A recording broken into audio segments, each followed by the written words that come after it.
All right, guys, plain and simple, it's all business from here on out. We are going to be going over the top 25 fantasy hockey players for this year's upcoming fantasy hockey season. It's going to include goalies, forwards, and defensemen, everything you need to know essentially for the first 25 picks. All of these players will be in tiers, so you'll be able to differentiate between where there's drop-offs in terms of, overall capability, ceiling, production, floor, all that good stuff. Everything will be listed into tiers. I will go over each of the tiers moving forward. I'll go over the categories, everything you guys need to know. But this is your consensus top 25 from Fantasy Puck for this year's upcoming fantasy hockey season.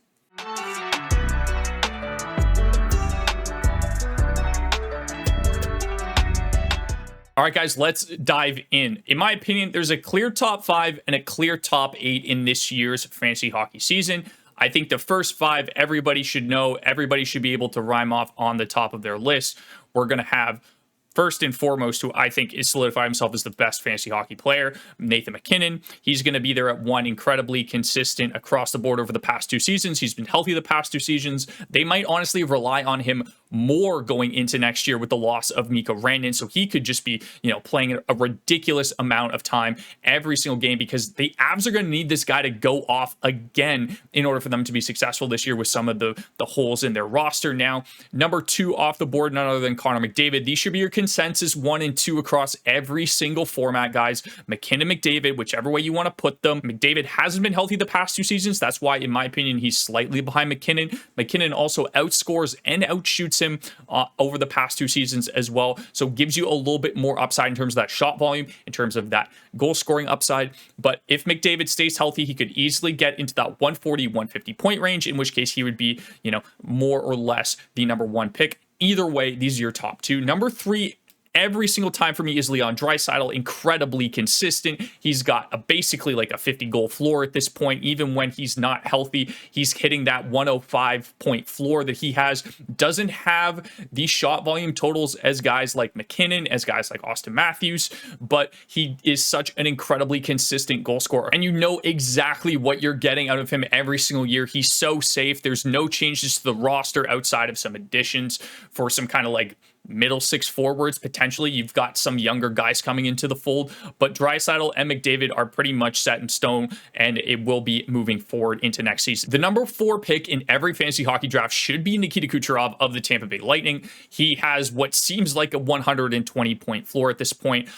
I understand that, there is some circumstance where you would take Cooch over Draisaitl, for example, but Cooch doesn't really score upwards of around 50 goals where Draisaitl could. The power play points that Cooch brings, the 40-goal floor that he seemingly has, and now he's added a ton of shots on top of that. You could make an argument, but I think he is at the number 4 spot. Draisaitl is just way too safe, and if he scores over 50, maybe even 55 goals, I think he just produces more in terms of fantasy points, likely based off your league settings again, but I'm taking Draisaitl again because of the dual eligibility, even though Kucherov also plays a premium position at right wing. And then finally, number 5, in my opinion, after last year, is Cale Makar. He is like light years ahead of the next best defenseman in Quinn Hughes. I think he deserves to be in his own tier outside of Quinn Hughes. I know in Mike's defense video, he put them in the same tier, and I would honestly, when you're strictly looking at defense, I would consider putting them in the same tier simply because Makar probably lives ahead of Hughes all the time, just given his upside. But if Quinn Hughes stays healthy, which you'll see later on this list, I'll go over him, he's kind of in that 90-point range as well. I think the main difference between guys like Makar and Quinn Hughes is the peripherals. He gets more shots, he gets more blocks. So I think these are your top 5 across the board every single time, and these are the only players that I have in S tier going into next season. Now, I mentioned that there was a top 5 and a top 8. At number 6, I have David Pastrnak of the Boston Bruins. He has an incredible point floor, an incredible shot volume, an incredible goal floor on top of that, where he just seemingly scores 40 in his sleep every single year. Again, the shot volume's great. He'll chip in a couple hits here and there as well.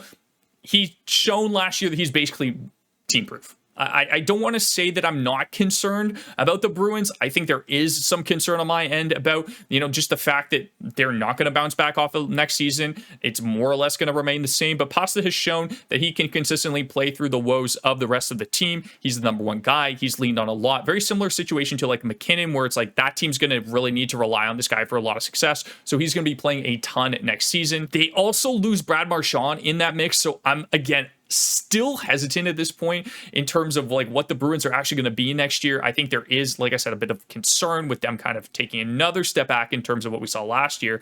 But I think Pasta is just so safe across the board. You can interchange a lot of these guys. I think 6 and 7 we'll get to in a second, but 7 and 8 is kind of where it gets a little bit iffy for me. Up next, we have Auston Matthews of the Toronto Maple Leafs. Has the highest goal scoring ceiling in the National Hockey League, is the best goal scorer in the National Hockey League, has an incredibly high shot volume, incredibly high block total. There's injury concerns with his wrist. And the fact that you lose Mitch Marner going into next season, you know, who's going to be up on that top line with him? It seems like he'll be skating alongside Matthew Knies, but is Nylander up there with him? If that's the case, does that cannibalize his shot total a little bit? You know, is it a guy like Matias Maccelli or like a Max Domi, in which case that's a big drop off than a Mitch Marner. So how does that kind of impact him? Regardless of the fact, I think he has a 40 goal floor. He's shown it pretty much every single season except for last, where he played less than 70 games. And in the seasons where Matthews has scored less than 42 goals, the next season following up, he scored at least 60. And that's happened twice in his career. I think he has an incredibly high ceiling. There's just a lot of risk involved with him now. That's why he's not in the S tier. Otherwise, he would typically be in the S tier going into next season. He could easily be a top 3 fantasy asset and jump all 4 guys in front of him. That's Pasta, Makar, Kucherov, and Draisaitl if he puts up another monster goal year and gets you around 100 points and 350 plus shots. Very much a possibility, guys, but there is risk associated to him going into next season. And speaking of guys that have risk associated going into next season, is Kirill Kaprizov. A lot of people are really high on him going into next season, myself included, but you have to factor in the fact that this guy has had significant injury history over the past 3 seasons. It's getting to the point now to where he's costed a lot of you guys fantasy hockey championships because he hasn't been healthy in the latter half of the season. Now, when he is healthy, he is an incredible fantasy asset. I think he has a 110 point ceiling. I think he has a 50 goal ceiling on top of that. He seemingly scores 40 goals in his sleep. And it's very possible that he never ends up playing a full year. But in order for him to return value, he needs to play over 75 games, guys. Like, if you're taking him in this range, you're taking for the upside, you're taking for the point production. You can't, like, you're banking on the fact that he's going to stay healthy. And I think that's a good bet in this spot in the number 8 range. These are my top 8. And then there, again, is another tier after this. But this is my consensus 8 off the board. Again, I think the first 5 are solidified. The last 3 that I just mentioned, Pasta, Matthews, Kaprizov, can be interchanged in any which way that you want. And then moving on to our B tier, we have Mikko Rantanen of the Dallas Stars. I don't understand the disrespect that I'm seeing out of a lot of people. I mentioned it in my Wingers video. In the worst possible season for this guy, where he was traded not only once, but twice from the team that had, you know, been a part of his life since he was 19 years old. He played like 7 seasons with them, played alongside McKinnon, played alongside Makar. I get it. He's not with those guys next year, but all that being said, in the worst possible season, he had 88 points. That is his absolute floor of 88 points. Like, in a worst case scenario, you're getting 88 points. I think he still has 95 to 100 point upside. I still think he has 40 plus goal upside. He's going to be the main trigger man in Dallas. It's not like he's going and playing on the Chicago Blackhawks next year. He's still surrounded by talent. Jason Robertson's there, Wyatt Johnson's there, Thomas Harley, Miro Heiskanen. Like, all of these pieces around him, not to mention Roope Hintz, his fellow countryman, are going to allow him to produce at more or less the same rate that we've seen up until this point. I think you probably don't have that 105 point ceiling anymore, just because, again, you are losing out on 2 elite players in McKinnon and Makar by being traded to Dallas. But that doesn't mean that he's going to completely fall off a cliff. We saw exactly what he did in the playoffs, single-handedly carrying a team through a playoff series. I don't understand the disrespect that's happening to him. He's as safe as it comes when it comes to his floor. That's why he is at number 9 for me. Number 10, Brady Tkachuk of the Ottawa Senators. I think the main difference between Rant and Brady, and I think you could take Brady at the 9 spot if you really want instead of 10, but in my opinion, the main difference is the fact that Mikko Rantanen's floor of 88 points is basically Brady Tkachuk's ceiling. I don't even think Brady will ever get to that 85 plus point mark. It's just the type of player that he is. He's a power forward, shoots a ton, hits a ton. I don't need to tell you about Brady, guys. We're huge Brady fanatics up until this point, and I think there are some circumstances where you could take him over Rantanen, for example, if you want a center left wing eligible guy. Brady is normally dual eligible, even though Rantanen is now left and right wing eligible, which gives him another premium position bonus with him playing right wing.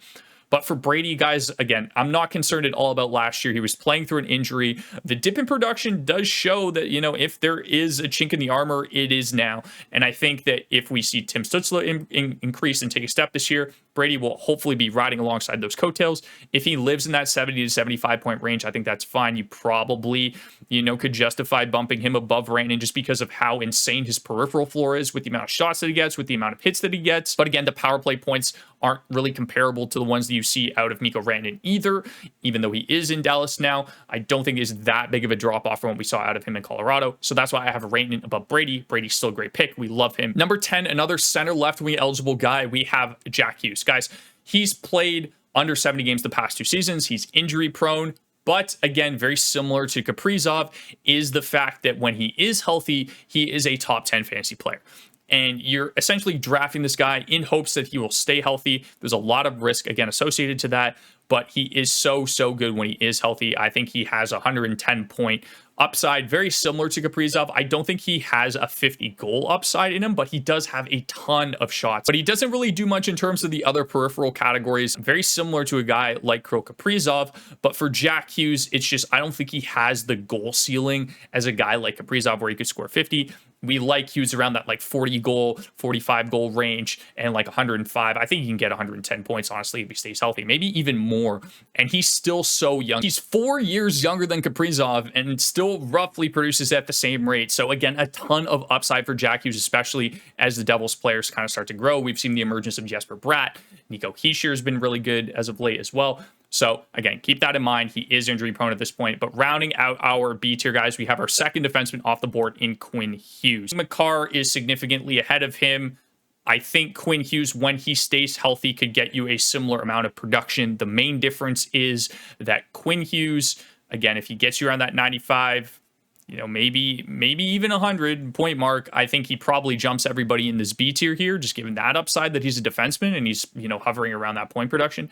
But we haven't seen that massive total yet out of him. The shot volume's increased, but again, doesn't hit, doesn't block. I would rather go with guys that have a 40-goal floor, whereas Quinn Hughes will probably be around that 15-goal mark. Goals are worth more, especially the shot volume, and guys like Brady Tkachuk that just have an insane floor.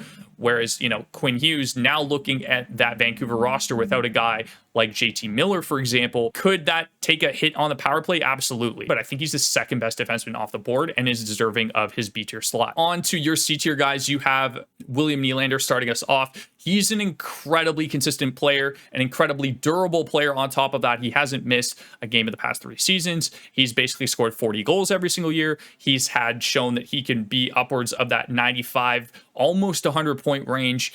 He has a great shot volume on top of that. He's just so incredibly consistent, so incredibly safe. You pack all that together in the fact that the Leafs are probably going to have to rely on him more. This guy could just get a massive bump in ice time, similar to what you see out of guys like Pasta and Nathan MacKinnon, where they're just going to need him to score more because they don't have that 100-point player in Mitch Marner anymore. So I think we could easily see a 45-goal season out of Nylander with a ton of shots. He doesn't really hit, doesn't really block, but the power play points are there in a good spot. I think for Nylander, he's just such a safe pick, such a high floor that I would much rather take him than say some more riskier picks or some guys that, could hit into that 90 range, but haven't done it consistently. So I think William Nylander for me is in a really good spot. Up next, we have Kyle Connor of the Winnipeg Jets. I think Connor is another great pick, very similar to Nylander, where he's got kind of that 40-goal floor with, upwards of around 45 goals. I think him on a contract year, I'm giving him a slight bump.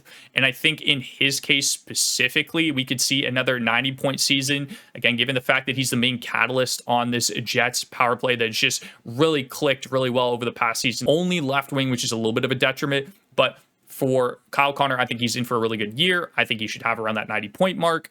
Again, Nylander is definitely safer, and Connor hasn't done it as consistently as Nylander in terms of the goal and shot output, especially with Nylander probably being a little bit higher in terms of that shot volume. So that's why I have Connor behind William Nylander. Up next is Jack Eichel of the Vegas Golden Knights. Again, I think he could dip into that 90-point range. If Nylander, for example, is somebody that has an 85-point floor with 40 goals, I think his value and Connor's value, especially where, you know, we've seen that Kyle Connor can dip into that 40 plus goal range. Eichel's never scored 40 in his life, guys. I know he had a great season last year. He finally stayed relatively healthy, but I need to see it again. He's not a consistent and doesn't have as much goal upside as the guys in front of him. He's never scored 40. He's kind of like into his prime now at this point. So hopefully the emergence of Mitch Marner will bump this guy up a little bit. But for me, I think, in my opinion, he is deserving of the spot that he's in currently. He's only center eligible. There's so many good centers. Guys, if you look at the pure only center available before him, you've got Auston Matthews, you've got Connor McDavid, you've got Nathan MacKinnon. Draisaitl's dual eligible. Jack Hughes is dual eligible. Brady's dual eligible, even though he doesn't really play center. He's primarily a left wing, but he does have center eligibility. It's like Eichel is the third probably guy out of this list that is only center eligible, and I think that should be into consideration. I thought about moving Brayden Point ahead of Jack Eichel, actually, just given how consistent his floor is. He's basically William Nylander at the center position. He's shown consistently that he can score around that 45 goal mark, sometimes higher, sometimes slightly lower. He's almost always around that 90-point mark as well. Plays on an elite power play, plays alongside one of the best playmakers in the National Hockey League. Point is so safe. I think the main difference between Point and everybody else ahead of him is the shot volume. It's not quite at the level of even Eichel, for example, who has typically a really good per 60 shot rate, Kyle Connor or William Nylander. It's not particularly close, at least, or it hasn't been over the past couple seasons. I'm not just taking the last season into effect. Point is so safe. I love drafting him. A lot of people overlook him because he doesn't quite have those peripherals as some of the other guys, very specifically with the shot volume, but also hits and blocks. And he is also only center eligible, so that's also something to consider. I love drafting Point in the second round. He's such a consistent player. You're basically guaranteed 90 to 95 points every year, but the three guys in front of him do have a better shot volume. I was considering, like I said, bumping him above Eichel because of how consistent he is. I think Point is in a good spot in the C tier. Moving on to Mitch Marner, also in the C tier behind Brayden Point. He is on the Vegas Golden Knights. Apologies, his headshot hasn't been updated yet. A lot of people are super excited to have him in Vegas. It's pretty much the same story as Mitch Marner across the board, where he doesn't really score 30 goals. He'll get you around that 95 to 100 points. He doesn't have a really good shot volume or any really significant peripherals. I think it's a situation going into Vegas where Marner is going to make everybody else around him better and still maintain that same production that we've seen over the last little bit. He's gone from having a generational goal scorer in Auston Matthews to then playing alongside somebody that I think Eichel is probably more centered as a playmaker, but he also hasn't scored 40 goals in his career. There is a bit of a downgrade in that sense. Marner will have more or less a similar production that you've seen from him in the past. Rounding out our C tier, we have Connor Hellebuyck. Depending on your league settings, this guy could jump into S tier. I'm normally very hesitant about taking a goalie in the first round, especially in a 12-team league, because there's just so many good options. I think in this year specifically, if you wanted to take Connor Hellebuyck in the first two rounds, I think you could do it. He's so incredibly consistent. He is a literal cheat code when it comes to the goaltender position. He is ahead of everybody else in the same way that Makar is ahead of everybody else on the defense side. But with Helly, it's so hard to find consistent goaltending. I think the Jets are in a great spot going into next year. There wasn't a ton of turnover based off what we saw from last year in that team. So Helly's in an incredible spot. The goaltender stats speak for themselves. He's absurd across the board when it comes to volume, when it comes to counting stats. Like his save percentage and goals against every year is just ridiculous, guys. So the safest goalie available is Connor Hellebuyck, and I think there is a circumstance where you could draft him in the second round and return a ton of value because of that. On to our last tier, starting off with pick 19, we have Sam Reinhart of the Florida Panthers. We know that outlier year, the year prior, where he had over 50 goals, he, was in that like 90 plus point range, was a little bit of an outlier. I think he settled into around a point a game spot. The reason why Reinhart could honestly bump up into the C tier is the fact that he gets you a ton of hits and blocks on top of that, guys. He's center right wing eligible, and that just gives him so much versatility in your lineup. He is a great second round pick. He's very safe. He's doesn't quite have a good, I wouldn't say even like a good shot volume. There's some times where he'll be like in that 210, 220 range, which is similar to what we see at a Point. But I think he's more so just capped in terms of his ceiling, where he's going to be around like 80 to 85 points. He's going to score 40 goals because of how good of a shooter he is.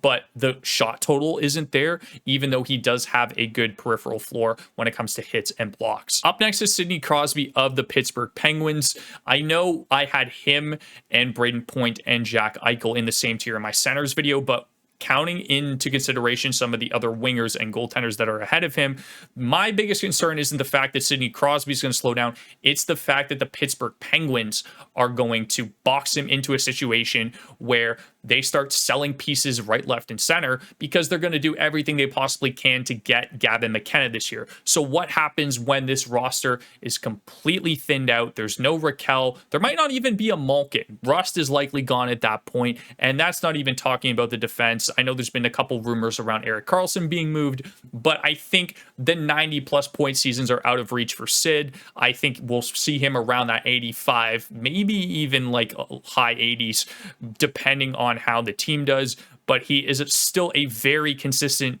pick. I know I spoke in my centers video how him and Point are pretty much the gold standard when it comes to consistency, and I still think Sid is going to be a second-round pick this year. I'm just very hesitant of the situation of the Penguins going full fire sale mode, and he's just on an island by himself. Our third defenseman off the list is Zach Werenski, and there is a reason why I have him in not only a tier below Quinn Hughes, but 2 tiers below. He's incredibly injury prone. He's shown it over the course of his career. He had a fantastic year last year. Like, it was Roman Josi-esque numbers that we saw out of him last year. Close to 300 shots, 130 blocks, 80 plus points. Like, the guy was an absolute machine, but there is some risk associated to him, and I don't think that is a repeat season going into next year for Werenski. I think it's very possible that we see him kind of around that 70 to 75 point range. We'll see very similar production in terms of his shots and blocks, so I think you could just basically draft him off of his floor.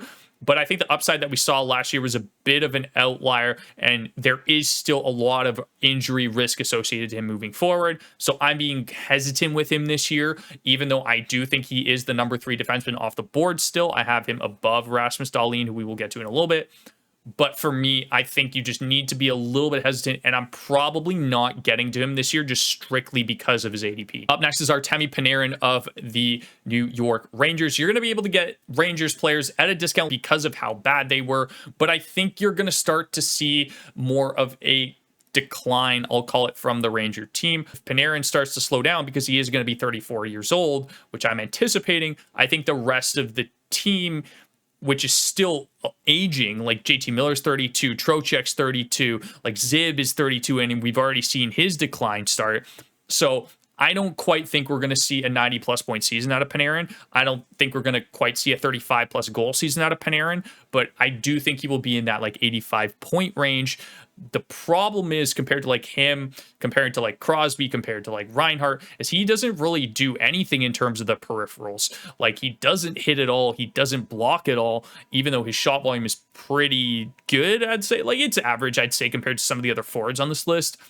But for me, I just think you're going to start to see a little bit of a decline, just given the age and the age of the players around him. Up next on our list is Filip Forsberg. I love the guy. I think he's an incredible fantasy player. The problem is that, number one, he's only left wing eligible, which hurts his value a little bit. He does have a good goal upside and is consistently one of the highest shooting forwards in the league. And then you combine the fact that he's got all of that goal upside and that shot volume with 150 hits on top of that. And how could you ever put this guy into D tier? I'll explain why. I explained it in our Wingers video. I think with him and the Preds, they're kind of just handcuffed themselves to 34-year-old forwards in hopes that they will solve all of their offensive problems, which they clearly didn't last year. And I don't think going into this season, the Preds are really going to be that much better. But I think Forsberg ultimately will live in that 75-point range. And that's assuming the fact that he stays healthy on top of that. He does have some injury risk associated to him. It's been nice to see him play 82 games the past 2 seasons, but in my opinion, there's still a little bit of risk associated there. I'm not saying that I'm too concerned about it, but at the same time, I'm more concerned about the Preds really not having a good team, and who knows what's going to happen with Roman Josi this year. So you're possibly missing one of your best defensemen in not only on your team, but in hockey. And now you're just more or less in the same spot that you were last year. I'm anticipating the same level of production. I don't know if he's going to score over 40 this year, but he has an incredible floor, and I would draft him accordingly as such. I think there's Again, arguments you can make for drafting him over guys like Panarin, over guys like Crosby. Maybe not Reinhart, in my opinion, just because he gets you 100 hits, 40 goals, and, you know, is around that point a game mark. So I think like he's probably a tier up from Forsberg, but Forsberg does return a lot of value. He's got a great floor, and depending on how he does, again, he could jump up a tier in my opinion. But for right now, I'm being hesitant of the Nashville team that's in front of him. And for me, I think he lives in that 75-point range. What's up, guys? Just editing through the video here, looking back, and I know that I also had this in the winger tier, but after looking a little bit closer to the stats, I probably have Forsberg above Panarin. I think I like the shot volume and the hit total along. I think that gives him a higher floor. So I'm probably taking Forsberg over Panarin, so you could swap that out. At pick 24, we have Rasmus Dahlin of the Buffalo Sabres. I think Dahlin's a great pick as your fourth defenseman off the board. I can't justify putting him above everybody else, like I said, because there are some guys here that are still got 40-goal upside, that still have really high shot volume, that still have really good peripherals, that still could produce over 90 points. And even though Dahlin was around a point a game last year as a defenseman, we saw some of the peripherals kind of drop off a little bit. I think it'll go back to what it was the season before, where his peripherals are back to where we are normally used to seeing them, and then the production is slightly off, and he's around that like 70-point mark, just given the fact that Buffalo hasn't really done much in terms of like actually improving their roster in any regard. So I'm hesitant about the Sabres going into next year, but I love Dahlin as a player, and I think he's a great pick as your number 4D off the board. There were a couple options you can go to. I'm going with Andrei Vasilevskiy of the Tampa Bay Lightning. I think he's the number 2 goalie off the board in a lot of circumstances, and that's just because I'm a little hesitant because of what I saw out of the Rangers last year. Their core is pretty much aging a little bit. It's going into like the mid 30s, which is normally where we start to see a massive decline in terms of player production. But I think Vasi takes the cake. I think the Lightning is much more equipped to dominate the Atlantic Division. We saw the Leafs get worse. Florida doesn't really care about the regular season at all, and I think it should be the number 2 goalie off the board. I wanted to include at least 2 goalies in this list in case there were some that, you know, have higher ranks in terms of like your goaltending stats being weighted heavier, or for example, you having more goalie categories. The other players that I were considering in this range and some honorable mentions were Tage Thompson, Timmy Stützle as well, and then JT Miller, I think, was the closest to kind of bumping into this range. Miller has a great peripheral floor when it comes to hits, when it comes to power play points. He was great at his time in the Rangers, but again, I'm a little bit hesitant about that team. And I think for Miller and Panarin, for example, their production will take a little bit of a hit going into next year. He's probably not going to get you that 90-plus point ceiling anymore. I think he's going to be more around the 75 to 80-point range. But for me, that's why I went with Vasilevskiy as my 25th overall player. He's the second best goalie off the board. I'm taking him over Shesterkin, and I think overall the Lightning are going to win more games than the Rangers next year. Let me know what you would change, what you would move around. You know, did you agree with Quinn Hughes being in a full 2 tiers behind Cale Makar? Did you agree with the fact that Kaprizov, Matthews, and Pasta are in their tier alone? Should they have been a tier above? If the S tier guy, should they have been back over on the B tier? Let me know in the comments down below what you would change. Always love hearing your guys' opinions. This is our consensus top 25 going into next season. So enjoy the video. If you did, leave a like, hit that subscribe button. We've got a ton of content coming to you guys for the rest of the fantasy hockey season. So stay tuned for that. Mock draft Monday. Be ready on Monday. If you haven't joined the Discord, join the Discord. We love to pull players and Discord members into the mock drafts that we do live every single time on Monday. So that being said, guys, thank you so much for watching. Leave a like, hit that subscribe button. I'll see you in the next one. Have yourselves a fantastic rest of the day.